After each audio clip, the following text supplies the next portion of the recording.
নমস্কার সবাইকে। আগের ভিডিওতে আমরা বলেছিলাম এনজিপি থেকে দার্জিলিং ভায়া মিরিক হয়ে আসলে কোন কোন সাইট সিনগুলো দেখতে পাবে। আজকে আমাদের দার্জিলিংয়ের দ্বিতীয় দিন। ওয়েদার ভালো না থাকায় আমরা ডিসাইড করলাম টাইগার হিল যাব না। ম্যাল থেকে 2-3 কিলোমিটার দূরে রয়েছে দার্জিলিং জু এবং রোপওয়ে। আজকে ওই দুটো দেখে নেব। যেমন ভাবা তেমন কাজ। সকাল 6টা থেকে আমরা রোপওয়ে লাইনে দাঁড়িয়ে পড়লাম, যদিও টিকিট কাউন্টার খুলবে 10টায়, কিন্তু লাইন দীর্ঘ হওয়ায় কাউন্টার খুলে গেল 9:30টায়। আমরা ছিলাম প্রায় 50 জনের পরে। এবার আমাদেরও টাইম চলে এসেছে রোপওয়ে চড়া এবং প্রকৃতির সঙ্গে নিজেকে হারিয়ে ফেলা।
ক্যামেরায় কতটুকু বন্দি করতে পেরেছি জানি না, কিন্তু মনের মণিকোঠায় যে ছবি এঁকেছি তা সারা জীবন মনে থাকবে।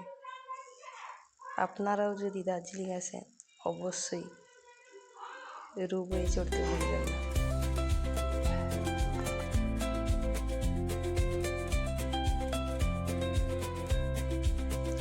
রোপওয়ে আপনাদেরকে কিছুক্ষণের জন্য চা বাগানে নামিয়ে দিবে।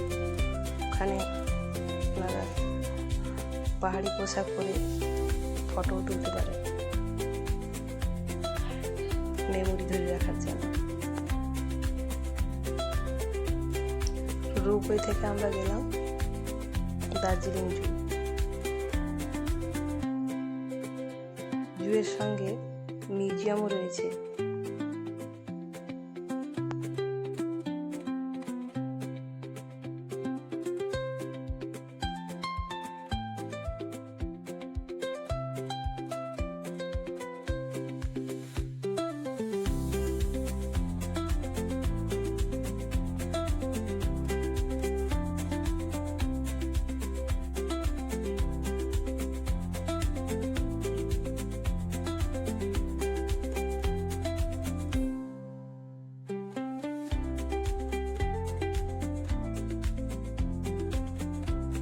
দার্জিলিং জু মূলত রেড পান্ডার জন্য বিখ্যাত।